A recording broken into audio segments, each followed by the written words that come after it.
যে হাতে পুজিব আমি দেবশুলো পানি, সে হাতে না পুজিব আমি চ্যাংমুড়ি কানি। সাহিত্যের ইতিকথা চ্যানেলে সকল দর্শক ও শ্রোতাদের জানাই আন্তরিক অভিনন্দন ও শুভেচ্ছা। প্রিয় ছাত্রছাত্রীরা, যারা একাদশ শ্রেণীতে নতুন সেমিস্টার পদ্ধতিতে পরীক্ষা দিতে যাবে, তোমাদের সেমিস্টার 1 এর নির্বাচিত সেই মধ্যযুগের বাংলা সমাজ ও সাহিত্য থেকে শ্রীকৃষ্ণ কীর্তন, চর্যাপদ, অনুবাদ সাহিত্য ধারার রামায়ণ, মহাভারত, ভাগবত থেকে গুরুত্বপূর্ণ প্রশ্ন এবং গুরুত্বপূর্ণ তথ্য সংক্ষেপে আলোচনা করে তার ভিডিওতে বলেছি। আজকের বিষয় আলোচনা করব বাংলা সাহিত্যের অন্যতম প্রাচীনতম মঙ্গল কাব্য মনসা মঙ্গল। বিষয়টা একটু ব্যাখ্যা করবেন? মনসা মঙ্গল কাব্যটি মূল কাহিনী গড়ে উঠেছে দেবী মনসার সঙ্গে চাঁদ সদাগরের সংঘাতকে কেন্দ্র করে। কিভাবে দেবী মনসা সে মর্তে পূজা লাভ করতে পেরেছিল চাঁদ সদাগরের মাধ্যমে, সেই কাহিনী বর্ণিত হয়েছে। এই প্রসঙ্গে সমগ্র মঙ্গল কাব্যটির মধ্যে যে লাইনটা বিশেষভাবে পরিচিত, যেমন বলা হয়ে থাকে, যে হাতে পুজিব আমি দেবশুলো পানি, সে হাতে না পুজিব আমি চ্যাংমুড়ি কানি। অর্থাৎ মনসা মঙ্গল কাব্যে চাঁদ সদাগর তিনি শিবের উপাসক ছিলেন, কিন্তু দেবী মনসা নিজের পূজা প্রচারের উদ্দেশ্যে চাঁদ সদাগরের কাছ থেকে পূজা পেতে চেয়েছিলেন। কিন্তু চাঁদ সদাগর কখনো যে হাতে, অর্থাৎ যে হাত দিয়ে তিনি মহাদেবকে দেবশুলো পানি মহাদেবকে পূজা দেন, সেই হাত দিয়ে আর কোনো দেবতা বা দেবীর পূজা দিতে তিনি নারাজ। তাই সেই প্রসঙ্গে বলেছিলেন, যে হাতে পুজিব আমি দেবশুলো পানি, সে হাতে পুজিব না আমি চ্যাংমুড়ি কানি।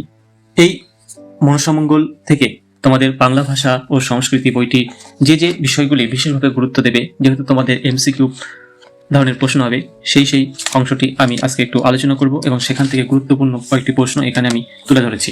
প্রথমে বিষয়টি আমরা একটু সংক্ষিপ্তভাবে জেনে নিই, তাহলে প্রশ্নোত্তর পর্বটি করতে অনেকটাই সুবিধা হয়ে উঠবে। পূর্বের ভিডিওতে আমি এই মঙ্গল কাব্য কি এবং মঙ্গল কাব্যের বৈশিষ্ট্য, মঙ্গল কাব্যের গঠন রীতি, কেন এর নাম মঙ্গল কাব্য হলো, সে সম্পর্কে আলোচনা করেছি। তার ভিডিও লিঙ্ক ডেসক্রিপশনে পেয়ে যাবে বা উপরের আই বাটনটা ফলো করতে পারো। মঙ্গল গানগুলির মধ্যে সর্পদেবী মনসার মহিমা ও পূজা প্রচারের উদ্দেশ্যে রচিত মনসা মঙ্গল কাব্যধারাই হল প্রাচীনতম মঙ্গল কাব্য, তা নানান দিক থেকে প্রমাণিত হয়েছে। চৈতন্য পূর্বযুগের সেই মনসা মঙ্গলের কবি ছিলেন প্রাচীনতম কবি কানাহারি দত্ত, বিজয়গুপ্ত, বিপ্রদাস পিপ্লাই, নারায়ণ দেব প্রমুখ। বাংলা সাহিত্যে সেই মনসা মঙ্গল কাব্যের প্রচলন যেমন প্রাচীন তেমনই ব্যাপক। এরকম শতাধিক কবি তাদের রচনায় চাঁদ সদাগর, বেহুলা মনসার কাহিনী নিয়ে মনসা মঙ্গল কাব্য রচনা করেছেন। সঙ্গে জুড়ে দিয়েছেন হরিবংশ ও উষা অনিরুদ্ধের এক পৌরাণিক কাহিনী। শুধু চৈতন্য পূর্বযুগেই নয়, চৈতন্য পরবর্তী যুগে মনসা মঙ্গলের কবি বিশেষ উল্লেখযোগ্য ছিলেন। তার মধ্যে অন্যতম কেতকা ক্ষেমানন্দ, দ্বিজবংশী দাস, জীবন মৈত্র প্রমুখ। তবে এই মঙ্গল কাব্য এক এক জায়গায় এক একভাবে জনপ্রিয়তা অর্জন করেছিল। কোথাও বা পদ্মা পুরাণ, কোথাও বা মনসার ভাসান, আবার কোথাও বা মনসার জাগরণ। মনসা মঙ্গলের কবিদের রচনায় সেই সূক্ষ্ম বাস্তব দৃষ্টিভঙ্গি, লৌকিক সাহিত্যের বর্ণনার বিশিষ্টতা, হাস্যরস ও ভৌগোলিক জ্ঞান, শাস্ত্রজ্ঞান মূর্ত হয়ে উঠেছিল তাদের লেখনীর গুণে। এই মনসা মঙ্গল কাব্যধারায় বেশ কয়েকজন বিখ্যাত কবি এখান থেকে পড়বে, সেটা শতাব্দী উল্লেখ করে অন্তত একটি কবির নাম জেনে রাখবে। যেমন এখানে আমি উল্লেখ করেছি পঞ্চদশ শতাব্দীর হরিদত্ত, কালিকা পুরাণ, পঞ্চদশ ষোড়শ শতাব্দীর বিজয়গুপ্ত, পদ্মা পুরাণ, বিপ্রদাস মনসা মঙ্গল, পঞ্চদশ শতাব্দী ষোড়শ শতাব্দী দ্বিজবংশী দাস, পদ্মা পুরাণ, অষ্টাদশ শতাব্দীর দ্বিজরসিক মনসা মঙ্গল বা জীবন মৈত্র প্রমুখ। আপনি 10-এ 10 পাইছেন। তবে এখান থেকে কোন ধরনের প্রশ্নগুলো তোমরা গুরুত্ব দেবে? দেখো, মঙ্গল কাব্য ধারাগুলির মধ্যে প্রাচীন ধারা কোনটি? উত্তর, মনসা মঙ্গল।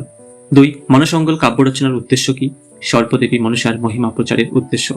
3, চৈতন্য পূর্বযুগের মনসা মঙ্গল কাব্যের প্রাচীনতম কবি কে ছিলেন? উত্তর, কানাহরি দত্ত। 4, চৈতন্য পূর্বযুগের 3 জন মনসা মঙ্গল কাব্যের কবির নাম? উত্তর, কানাহরি দত্ত, প্রাচীনতম বিপ্রদাস পিপ্লাই, নারায়ণ দেব। প্রিয় ছাত্রছাত্রীরা, সাহিত্যের ইতিকথা চ্যানেলের আলোচনাগুলি একটু দেখবে। ভিডিও লিস্টে বা প্লে লিস্টে গিয়ে দেখবে, সেই ভিডিওগুলো তোমাদের বিশেষ উপকারে আসবে এবং বন্ধুদের মাঝে শেয়ার করবে। তোমার নিজস্ব ভালো মন্দ লাইক কমেন্টের মাধ্যমে জানাবে। আর কোন কোন ধরনের ভিডিও দরকার আমাকে অবশ্যই বলবে। তোমাদের এই ভালো লাগা আমার অনুপ্রেরণা। মনসা মঙ্গল কাব্যের কবিরা কোন ধরনের কাহিনী নিয়ে কাব্য রচনা করেছেন? উত্তর, চাঁদ সদাগর, বেহুলা মনসার কাহিনী। 2, হরিবংশ ও উষা অনিরুদ্ধের কাহিনী, এই দুটো যুক্ত করে দিয়েছেন। 6, চৈতন্য পরবর্তী যুগের 2 জন মনসা মঙ্গল কবির নাম? উত্তর, কেতকা দাস ক্ষেমানন্দ দ্বিজবংশী দাস। 7. মনসামঙ্গল কাব্যটি জনপ্রিয় কি কি নামে? উত্তর পদ্মাপুরাণ, মনসার ভাসান, মনসার জাগরণ।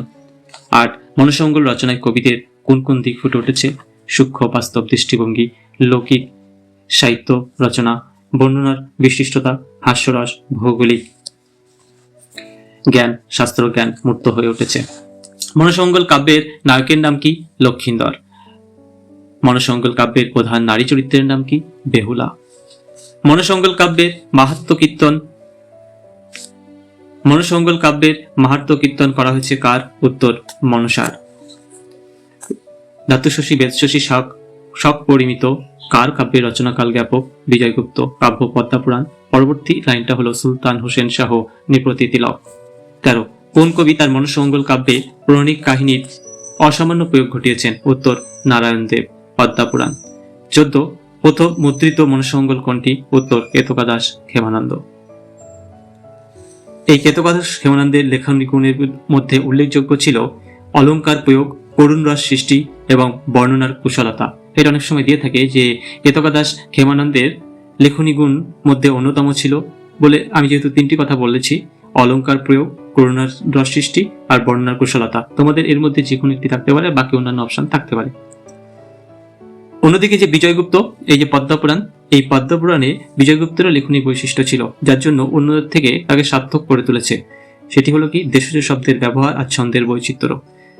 ওটা ওই কেতকা দাস ক্ষেমানন্দের মতোই ওই ধরনের প্রশ্ন হতে পারে। অর্থাৎ বিজয়গুপ্তের লেখনী গুণের মধ্যে অন্যতম ছিল বা বিজয়গুপ্ত কিসের প্রতি বিশেষ সার্থকতার পরিচয় দিয়েছেন? অপশন হিসেবে আমি যেহেতু দুটো বলেছি, দেশজ শব্দের ব্যবহার আর ছন্দের বৈচিত্র্য। তোমাদের অপশন থাকতে পারে ছন্দের বৈচিত্র্য, অলঙ্কারের বৈচিত্র্য বা শব্দ ব্যবহারের বৈচিত্র্য, ঠিক আছে, বা বিদেশি শব্দ ব্যবহারের বৈচিত্র্য। এর মধ্যে সঠিক উত্তর যেহেতু ছন্দের বৈচিত্র্যটাই ঠিক দেবে। এখানে শতক অনুযায়ী বিভিন্ন কবিদের কাব্যের নাম পূর্বে আমি আলোচনায় বলেছি, তার একটা ছক করে এখানে দিয়েছি। এই ছকটা পারলে স্ক্রিনশট করে নেবে বা খাতায় নোট ডাউন করে নেবে, তোমাদের বিশেষ উপকারে কাজে লাগবে। পরীক্ষায় এই ধরনের আসতে পারে যে কানাহরি দত্তের লেখা বইটির নাম কি? 4টি অপশন থাকবে, তার মধ্যে সঠিক অপশনটি টিক নিতে হবে, মার্ক করতে হবে, যেহেতু এমসিকিউ ধরনের। তাহলে আনুমানিক 15 শতাব্দীর দুজন কবি এখানে বলেছি, কানাহরি দত্ত কালিকা পুরাণ, নারায়ণ দেবের পদ্মাপুরাণ। তেমনি 15 শতাব্দীর একজন কবি বিপ্রদাস বিপ্লাই, মনসামঙ্গল। 15 ও 16 শতাব্দীর একটি কবি বিজয়গুপ্ত, পদ্মাপুরাণ। আজকের ভিডিওতে আলোচনা করব মঙ্গল কাব্য সম্পর্কে। 16 শতাব্দীর অন্যতম একজন কবি দ্বিজবংশী দাস, উত্তর পদ্মাপুরাণ। 17 শতাব্দীর অন্যতম কবি কেতকা দাস ক্ষেমানন্দ, মনসামঙ্গল। 18 শতাব্দীর অন্যতম কবি জীবন মৈত্র, মনসামঙ্গল, দ্বিজরসিক, মনসামঙ্গল। ছাত্রছাত্রীরা, আলোচনাটা কেমন লাগলো ভিডিওর শেষে তোমরা কমেন্টে জানাবে, আর বন্ধুদের মাঝে শেয়ার করে দেবে। সাহিত্যের ইতিকথা চ্যানেল তুমি ফেসবুক পেজেও পেয়ে যাবে, সাহিত্য ইতিকথা বলে সার্চ করলে। টেলিগ্রাম অ্যাকাউন্ট খুলে সেখানেও জয়েন হতে পারো, আমি সমস্ত জায়গায় ভিডিওর লিঙ্ক পাঠিয়ে দেবো। আর ডেসক্রিপশন বক্সটা ফলো করবে, আমি ডেসক্রিপশন বক্সে একাদশ শ্রেণীর উপরে যাবতীয় আলোচনার একটা লিস্ট আমি প্রত্যেকটা ডেসক্রিপশন বক্সে দিয়ে দিয়েছি। মানে একাদশ শ্রেণী আলোচনার যে কোনো আলোচনা দেখলেই তার ডেসক্রিপশন বক্স দেখলেই পেয়ে যাবে। এই বাংলার ভাষা সংস্কৃতি থেকে যে যে বিষয় টপিক ধরে ধরে আলোচনা করেছি, ছোট ছোট ভিডিও করছি যাতে প্রত্যেকটা পার্টের আলাদা আলাদা তোমাদের কাছে নোট আকারে থাকে। ধন্যবাদ। अच्छी बात बोली, आपको अच्छी लगी तो ऐसे थोड़ा मार दीजिए हाथ, आप थोड़ा सा मार दीजिए। এরপরে যদি কোনো তথ্য জানতে দরকার হয় কমেন্টের মাধ্যমে জানাবে, আর তোমার বন্ধুদের বা সহপাঠীদের কাছে শেয়ার করে দেবে।